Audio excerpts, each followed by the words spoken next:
Hello. Pauli exclusion principal जो एक modern physics कह लीजिए या एटॉमिक फिजिक्स का एक बहुत इंपॉर्टेंट टॉपिक है और कई वजहों से ये एक बहुत ही फंडामेंटल रूल माना जाता है।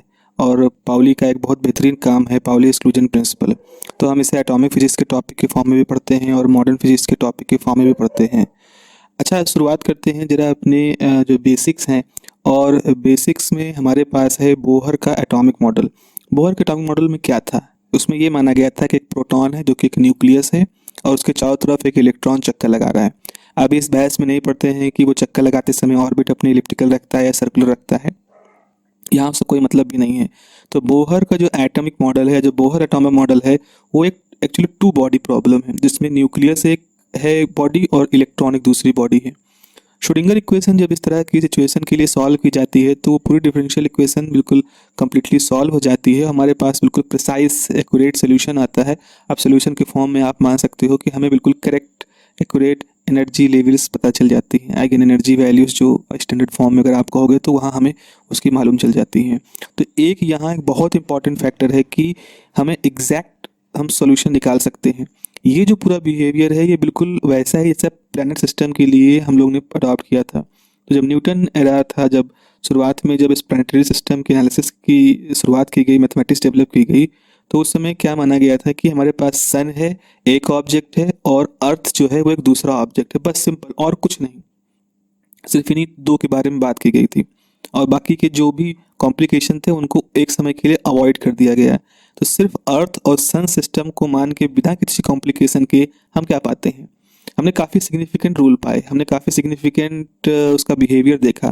केपलर लॉ है जो कहता है कि इस कंडीशन में जो पाथ होगा वो एलिप्टिकल होगा, और एरियल वेलोसिटी लॉ डेवलप किया, हार्मोनिक लॉ डेवलप किया, इक्वेशन ऑफ ऑर्बिट डेवलप की। तो ये सारी चीज़ें जो हम लोग ने डेवलप की, इसमें हमने वो कॉम्प्लिकेशन नहीं माने थे। अट्रैक्टिव नेचर देखा, बाउंड ऑर्बिट सिस्टम, काफ़ी कुछ है जो हमारे पास है, जो यहाँ पे हम डेवलप कर चुके हैं। फिर धीरे धीरे क्या हुआ, अब हमने फिर मून को भी इंट्रोड्यूस किया है, जैसे सैटेलाइट। और ये बताया कि जब वो एक थर्ड बॉडी के रूप में आएगा तो थोड़ा सा प्रॉब्लम कॉम्प्लेक्स होगी। फिर अदर प्लैनेट्स जो सोलर सिस्टम के थे उनको हम इंक्लूड करते हैं। तो आज की डेट में जो लोग सैटेलाइट लॉन्च करते हैं, ये लोग उस बेसिक मॉडल को नहीं मानते जहाँ अर्थ और सन सिस्टम होता है। वहाँ पर उन सारे प्लैनेट के जो म्यूचुअल अट्रैक्शन है उन सबको वहाँ पर कंसीडर किया जाता है। तो जो विकास होता है, ग्रोथ होती है, वो स्टेप बाय स्टेप होती है। अब हम जब इस तरह से बहुत सारे कंपोनेंट मान लेते हैं, तो अगर हम इसी को एटॉमिक सिस्टम में देखें, तो श्रोडिंगर ने भी जब यही कहा कि पहले हम एक इलेक्ट्रॉन को माने फिर मोर इलेक्ट्रॉन को मानना शुरू कर दें, तो श्रोडिंगर ने एक अप्रोच डेवलप की जिसको हम इंडिपेंडेंट पार्टिकल अप्रोच करते हैं, जिसको हम आईपीए कहेंगे। यहाँ पर यही होता है। तो आप जब और क्वांटम मैकेनिक्स पढ़ोगे, मास्टर लेवल पढ़ोगे, तो आप पाओगे कि कैसे पर्टर्बेशन मेथड के थ्रू श्रोडिंगर ने करेक्शन करना शुरू किया और एनर्जी की एक्यूरेट और मोर एक्यूरेट वैल्यू निकालना शुरू की। लेकिन ये सिर्फ अप्रॉक्सीमेशन ही है। जब हम श्रोडिंगर का अप्रोच पढ़ते हैं जहाँ वो step by step complication introduce करते हैं, तो वो जो भी कुछ होता है वो एक तरह का अप्रॉक्सीमेशन ही होता है। चलिए देखते हैं। इसे हमारे पास मान लो एक कोई कॉम्प्लेक्स एटम है जिसमें एक न्यूक्लियस है, उसके चारों तरफ बहुत सारे इलेक्ट्रॉन चक्कर लगा रहे हैं। अब ये इलेक्ट्रॉन हम सिंप्लिसिटी के लिए अगेन मानते हैं कि सर्कुलर ऑर्बिट में ही चक्कर लगा रहे हैं, कोई हम यहाँ प्रोबेबिलिटी डेंसिटी वगैरह की बात अभी नहीं कर रहे हैं। तो अगर इसका एटॉमिक नंबर जेड है तो इसका न्यूक्लियस पे प्लस जेडी चार्ज होगा, और मान लो ये आउटर मोस्ट ऑर्बिट कोई इलेक्ट्रॉन है जिसके ऊपर हम एनालिसिस करना चाहते हैं। तो इसको छोड़ करके बाकी जो इलेक्ट्रॉन है, जेड माइनस वन इलेक्ट्रॉन है, उसका भी इसके ऊपर प्रभाव होगा। तो अब यहाँ पर क्या है कि यहाँ हमारे पास सब के सब एक साथ मौजूद हैं। उसी जगह पर वो जो टारगेट इलेक्ट्रॉन है उसी के बगल में न्यूक्लियस है, वहीं पर बाकी के नेबरिंग इलेक्ट्रॉन है। तो ऐसे सिचुएशन में हम ये मानना, मतलब आप इसको एक्सेप्ट कर लीजिए कि हम कभी भी इसके एग्जैक्ट सोल्यूशन नहीं निकाल सकते। और इस तरह की सिचुएशन को हम कहते हैं मैनी बॉडी प्रॉब्लम, जहाँ दो से ज़्यादा बॉडी इन्वॉल्व होती हैं।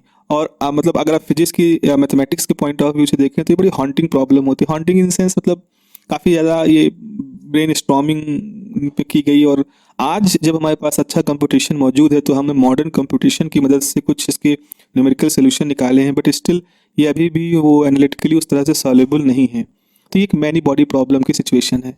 अब हम इसको क्यों पढ़ रहे हैं, यहाँ पर हम क्यों मैनी बॉडी प्रॉब्लम की बात कर रहे हैं? क्योंकि हम मैनी बॉडी एटम के बारे में बात करने वाले हैं।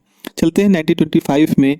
तो ये वो समय था जब आईपीए अप्रॉक्सीमेशन लोग कर रहे थे और मल्टी इलेक्ट्रॉन एटम के बारे में रिजल्ट्स निकाल रहे थे। उस समय और भी हार्टी-फॉक अप्रॉक्सीमेशन एक मेथड है जो कि आईपीए से ही मिलता-जुलता है, तो वो भी डेवलप हो रहा था। उसके अलावा सेंट्रल फील्ड अप्रॉक्सीमेशन एक अलग अप्रोच है, वो भी डेवलप हो रही थी। तो अलग-अलग अप्रोचेस से हमारे पास रिजल्ट मिल रहे थे कि जो मल्टी इलेक्ट्रॉन एटम होगा उसमें जो एनर्जी लेवल्स होंगी वो कैसी होनी चाहिए, उनका क्या बिहेवियर होना चाहिए, डिस्क्रीटनेस किस लेवल तक होनी चाहिए और डिस्क्रीटनेस के बाद ओवरलैपिंग कहाँ तक होनी चाहिए। तो मल्टी इलेक्ट्रॉन एटम के लिए हमारे पास हम सिर्फ एक अप्रॉक्सीमेट एनर्जी वैल्यूज़ ही निकाल सकते थे। अब यहाँ पर एक तरह से जब ये सारा रिजल्ट देखा गया तो आप ये मान सकते हो कि कंक्लूजन पे हम पहुँचने लगे कि जब भी हम मल्टी इलेक्ट्रॉन एटम की बात करेंगे तो हमारे पास बहुत सारी एनर्जी वैल्यू की पॉसिबिलिटी आने लगती है। हमें हमें रिजल्ट शो करते हैं, रिजल्ट के रूट शो करते हैं कि बहुत सारी एनर्जी वैल्यूज़ प्रेजेंट होनी चाहिए। लेकिन जब थोड़ा सा और उसको प्रिसाइज होकर देखा गया तो ये पाया गया कि ये सारी एनर्जी वैल्यूज़ प्रेजेंट नहीं हैं। इसका मतलब कहीं ना कहीं कोई ऐसा रूल और काम कर रहा है जो कि कुछ एनर्जी वैल्यूज़ को अलाउड कर रहा है और कुछ एनर्जी वैल्यूज़ को एक्सक्लूड कर रहा है। तो यहाँ से हमारे पास एक वर्ड आता है एक्सक्लूजन। एक्सक्लूजन का मतलब ये आप ये मान सकते हो कि हमें एक तरह समझना चाहिए कि हमारे पास बहुत सारे एनर्जी वैल्यू होनी चाहिए, लेकिन उन एनर्जी वैल्यूज़ में से कुछ ही पॉसिबल है, कुछ नहीं पॉसिबल है। तो जो नहीं पॉसिबल वो क्यों नहीं पॉसिबल, वो क्यों एक्सक्लूड की जा रही हैं, ये पहला सवाल था जो वुल्फगैंग पाउली ने इसको एड्रेस किया था। और यहीं से हमें पाउली एक्सक्लूजन प्रिंसिपल की समझने की मोटिवेशन समझ में आता है कि पाउली ने एक्सक्लूजन प्रिंसिपल कहाँ से निकाला था। तो पाउली के एक्सक्लूजन प्रिंसिपल के पीछे ये इंडिपेंडेंट पार्टिकल अप्रॉक्सीमेशन मेथड और उससे डेवलप किए गए रिजल्ट्स थे। चलिए नए सिरे से शुरू करते हैं पाउली एक्सक्लूजन प्रिंसिपल के बारे में बात करना। मान लीजिए हमारे पास एक मल्टी इलेक्ट्रॉन एटम है, कुछ भी मान लो, हम सोडियम, मैग्नीशियम, हीलियम, लिथियम ऐसा कुछ भी मान लेते हैं। तो अब हम ये सोचना चाहते हैं कि इस मल्टी इलेक्ट्रॉन एटम की ग्राउंड स्टेट क्या होगी। तो भाई सीधा सवाल आता है कि भाई ग्राउंड स्टेट का मतलब ये होगा कि जब हम ये मान लें कि इस मल्टी इलेक्ट्रॉन एटम के जितने भी इलेक्ट्रॉन हैं वो सारे के सारे इलेक्ट्रॉन इसके ग्राउंड स्टेट में चले गए हैं। ग्राउंड स्टेट मतलब मान लीजिए 1s स्टेट है। तो हम ये मान सकते हैं कि सारे इलेक्ट्रॉन जब ग्राउंड स्टेट पहुंच जाएंगे तो वो एटम की भी ग्राउंड स्टेट हो जाएगी, लेकिन ऐसा देखा नहीं गया। अगेन कहाँ नहीं देखा गया, वही इंडिपेंडेंट पार्टिकल अप्रॉक्सीमेशन मेथड में। अब at the age of 25 in 1925 Pauli एक बहुत ही महत्वपूर्ण रिजल्ट यहाँ पर देते हैं कि क्यों, क्या मतलब है एटम के ground state, multi electron atom के ग्राउंड स्टेट, और हाउ आप कैसे आप उसको डिसाइड करोगे। और पाउली का ये जो प्रिंसिपल था एक बहुत ही सिग्निफिकेंट लॉ है जिसको हम आज की डेट में पाउली एक्सक्लूजन प्रिंसिपल कहते हैं। तो चलिए इसका स्टेटमेंट पढ़ते हैं। बहुत ही महत्वपूर्ण स्टेटमेंट है, आप लोगों ने जरूर कहीं ना कहीं केमिस्ट्री में या किसी और जगह पढ़ा जरूर होगा। तो ये इसका स्टेटमेंट क्या कहता है कि no two electron in a quantum system, quantum system मतलब जैसे हमारा वो मल्टी इलेक्ट्रॉन एटम की बात कर लीजिए। So no two electron in a quantum system can occupy, मतलब अगर हम कह रहे हैं कि 1s स्टेट में ही सारे एटम क्यों नहीं, सारे इलेक्ट्रॉन क्यों नहीं जा सकते, तो क्यों नहीं जा सकते उसका जवाब ये। So no two electron in a quantum system can occupy the same quantum state. मतलब अगर एक क्वांटम स्टेट एक अवेलेबिलिटी है तो उस अवेलेबिलिटी को केवल दो इलेक्ट्रॉन, मतलब अगर दो इलेक्ट्रॉन जिनको हर तरह से सेम है वो उसको अवेल नहीं कर सकते। ठीक है, तो no two electron in quantum state can occupy the same quantum state. एक तरह का ये नेगेटिव स्टेटमेंट आप मान सकते हो, ये रिस्ट्रिक्शन दे रहा है क्यों, क्या नहीं हो सकता। तो एक बहुत ही इंपॉर्टेंट लॉ है क्वांटम मैकेनिक्स का, और उसके बाद पूरी केमिस्ट्री को डेवलप करने में, उसके प्रिंसिपल को समझने में इसका बहुत बड़ा इंपॉर्टेंस रहा है। इसे मान लेते हैं फिजिक्स के पॉइंट ऑफ व्यू से हम बात करते हैं कंडक्टर्स की। तो कंडक्टर्स के अंदर जब आप इलेक्ट्रॉनिक्स पढ़ते हैं तो वहाँ फर्मी लेवल का नाम सुनते हैं आप, वहाँ पर वैलेंस बैंड, कंडक्शन बैंड का नाम सुनते हैं। तो उन सभी जगहों पर कहीं ना कहीं ये पाउली प्रिंसिपल काम करता रहता है। जब भी हम फर्मियन बात कर रहे हैं, Fermi electron, electron Fermi level, सब में ये पाउली प्रिंसिपल अपना रोल प्ले करता है। तो कंडक्टिविटी हो गया, स्पेसिफिक हीट हो गया, मैग्नेटिक ससेप्टिबिलिटी हो गया, इनको समझाने में हमें इस प्रिंसिपल का इस्तेमाल करना पड़ता है। चलिए एक रूल पढ़ते हैं, एक तरह का एक मान लीजिए आप एक कंडीशन पढ़ते हैं कि हीलियम जब ग्राउंड स्टेट में होता है तो उसका जो टोटल मैग्नेटिक मोमेंट होता है वो जीरो होता है। तो हीलियम जब ग्राउंड स्टेट में, हीलियम क्या है, दो इलेक्ट्रॉन का एक एटम है, तो जब हीलियम ग्राउंड स्टेट में होता है तो उसका टोटल मैग्नेटिक मोमेंट जीरो होता है। इसको कैसे हम पाउली प्रिंसिपल से समझा सकते हैं। अगर इसको समझाया लगे इसका मतलब हमने उसकी वैलिडिटी को प्रूव कर दिया। तो ठीक है भाई, हीलियम के बारे में बात करते हैं। तो हीलियम हमारा एक डबल इलेक्ट्रॉन सिस्टम है जिसमें दो इलेक्ट्रॉन होते हैं। अब हम यहाँ मान रहे हैं कि हमें चारों क्वांटम नंबर के बारे में मालूम है।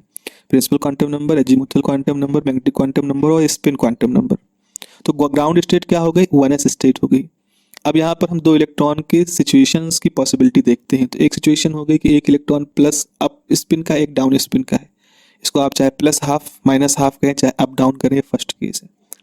दूसरा केस क्या हो सकता है कि उसी ग्राउंड स्टेट 1s स्टेट में मान लें दोनों इलेक्ट्रॉन जो है वो डाउन है, ठीक है, down spin minus half spin के। या दूसरा सिचुएशन मान सकते हैं कि दोनों इलेक्ट्रॉन अप है। तो जब अगर हम इनकी डायरेक्शन के साथ इनका मैग्नेटिक मूवमेंट करें तो अप को हम म्यू कहें magnetic movement, spin magnetic movement, और डाउन को माइनस कहें। तो फर्स्ट केस में म्यू माइनस म्यू दोनों कैंसिल होकर जीरो हो जाएंगे। तो इस ये बता रहा है कि टोटल मैग्नेटिक मूवमेंट जीरो होगा। लेकिन बाकी के जो दो केसेस हैं जिसमें या तो हमने दोनों के डाउन माने, दोनों के अप माने हैं, वहाँ हमारे पास मैग्नेटिक मूवमेंट कभी भी जीरो नहीं आएगा। एक में -2 म्यू आएगा, एक में +2 म्यू आएगा, तो जो कि जीरो नहीं है। तो ये मान लेना, ये बताना कि हीलियम ग्राउंड स्टेट में जब होता है तो उसका टोटल मैग्नेटिक मूवमेंट जीरो होता है, ये तभी पॉसिबल है जब हमें बताएं कि एक इलेक्ट्रॉन जिनका n l m तो सेम है लेकिन उसका स्पिन बिल्कुल अलग होगा, एक का प्लस होगा और एक का माइनस होगा, माइनस हाफ होगा। तो ये जो रिजल्ट है ये पाउली लॉ को सपोर्ट करने वाला रिजल्ट है। इससे हम सपोर्ट पाते हैं, एक तरह से उसकी वैलिडिटी को भी हम यहाँ पर प्रूफ कर रहे हैं। अब आगे और बढ़ते हैं। अब देखो ऐसा है कि सिर्फ इस तरह से इलेक्ट्रॉनिक सिस्टम हो उन्हीं के लिए ही ये लॉ डिस्कस करना हमारे लिए यहाँ इम्पोर्टेंट नहीं है। From the point of physics हम इसको और प्रोफाउंड पाते हैं। हमें हमें पता है कि ये जो पाउली प्रिंसिपल है ये प्रोटॉन, न्यूट्रॉन और भी पार्टिकल्स के ऊपर काम करता है। अगर हम इसकी और प्रोफाउंड डेफिनेशन पढ़ें थोड़ा सा क्वांटम मैकेनिक्स के पर्सपेक्टिव से, तो हम इसको सिमेट्री से जुड़ता हुआ पा सकते हैं, हम इसको वेव फंक्शन से जुड़ा हुआ पाते हैं। ये मैं थोड़ा सा क्वांटम मैकेनिक्स के पर्सपेक्टिव से बात कर रहा हूँ।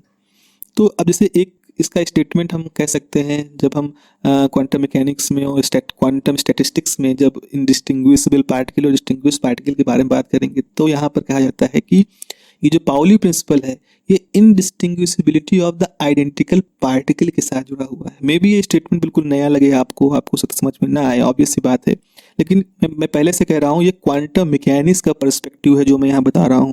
तो आइडेंटिकल पार्टिकल्स क्या होते हैं, फिर उनमें इनडिस्टिंग्विशबिलिटी का क्या मतलब है और कैसे वेव फंक्शन डिफाइन करते हैं, that will be the topic. कभी फ्यूचर में हम लोग और हायर के पढ़ेंगे तो हम उसको समझ पाएंगे।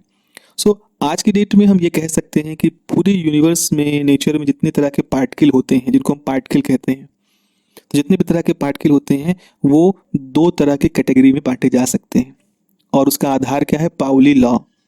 तो एक कैटेगरी तो वो है जिनको हम कहते हैं कि भाई वो पार्टिकल जो पाउली लॉ को फॉलो करें, मतलब जो पाउली एक्सक्लूजन प्रिंसिपल को फॉलो करें, उनको हम एक कैटेगरी में रखते हैं। और दूसरी कैटेगरी वो है जो कि इसको फॉलो नहीं करते हैं, the particle that don't obey the Pauli exclusion principle. तो जो पार्टिकल्स इसको फॉलो करते हैं उनको हम नाम देते हैं फर्मियॉन्स, ठीक है, फर्मी डिराक स्टैटिस्टिक्स के हिसाब से। तो ऐसे जो फर्मियॉन होते हैं वो हाफ स्पिन पार्टिकल होते हैं जिनकी स्पिन हाफ के मल्टीपल में होती है। दूसरी तरफ वो पार्टिकल जो कि फॉलो नहीं करते हैं पाउली प्रिंसिपल को, उनको हम बोसॉन्स कहते हैं, जो बोस-आइंस्टीन स्टैटिस्टिक्स फॉलो करते हैं, तो उनमें जीरो या इंटीग्रल स्पिन होता है। So thanks for watching this video, hopefully you like it.